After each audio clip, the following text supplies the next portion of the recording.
என்னுடைய பேர் வந்துட்டு ஏகே முகமது ஜுனைத். நான் நாகமங்கல தக்னி அலி சுன்னத் ஜமாத்தின் பொருளாளராக இருக்கேன். இன்னைக்கு என்ன விஷயத்துக்காக நம்ம கோரிக்கை கொடுக்க வந்திருக்கோம்னு பாத்தீங்கன்னா, கோவை மாவட்டத்தை பொறுத்தளவு டவுன் ஹாசி அப்படிங்கிறது கடந்த 300 வருஷமா பரம்பரை வம்சாவளியா வர ஹெரிடிட்டரி ஃபார்மேட்ல தான் வந்துட்டு இருக்கு. அந்த வகையில மாமன்னர் ஹைதர் அலி காலத்திலிருந்து கடைசியா கடந்த 2000வது வருஷம் வரைக்கும் ஹாஷிம் மௌலவி சாப் அப்படிங்கிறவர் தான் டவுன் ஹாசியா இருந்திருக்காரு. அவருடைய மரணத்துக்கு அப்புறம் பாத்தீங்கன்னா கடந்த 20 வருஷமா டவுன் ஹாசியா நியமிக்கப்படலை.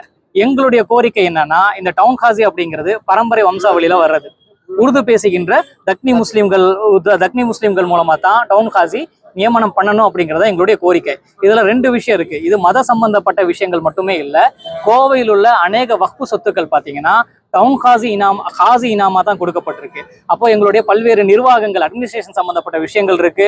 அதே மாதிரி பல்வேறு சிவில் வழக்குகள் வந்துட்டு நீதிமன்றங்கள்ல இருக்கு. இதெல்லாமே தீர்க்கப்படணும்னா எங்களுக்கு டவுன் ஹாசி நியமனம் அப்படிங்கிறது கண்டிப்பா அவசியமான தேவையான ஒன்று. மத சம்பந்தப்பட்ட விஷயங்களுக்கும் எங்களுக்கு டவுன் ஹாசி தேவை, எங்களுடைய வக்ஃபு சொத்துக்களை மீட்டெடுக்கிறதுக்கும் எங்களுக்கு டவுன் ஹாசி தேவை. இந்த 2 அடிப்படையிலையும் எங்களுக்கு டவுன் ஹாசி நியமனம் அப்படிங்கிறது தேவை.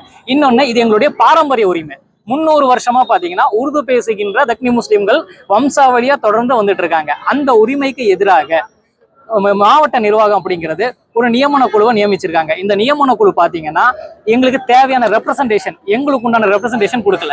அதுல இருக்கிற உலமாக்கள் பாத்தீங்கன்னா போதிய கல்வி தகுதியோ அனுபவமோ அவங்களுக்கு இல்லை. அதாவது என்னன்னா, இன்டர்வியூ பண்ண அதாவது டவுன் ஹாசிக்கு விண்ணப்பம் செஞ்ச நபர்களை விட அவங்களுக்கு தேர்வு செஞ்ச உலமாக்களுடைய அனுபவம் பாத்தீங்கன்னா கம்மி. அதே மாதிரி சமுதாய பிரமுகர்கள் வரிசையிலையும் எங்களுக்கு உண்டான பிரதிநிதித்துவம் கொடுக்கப்படல.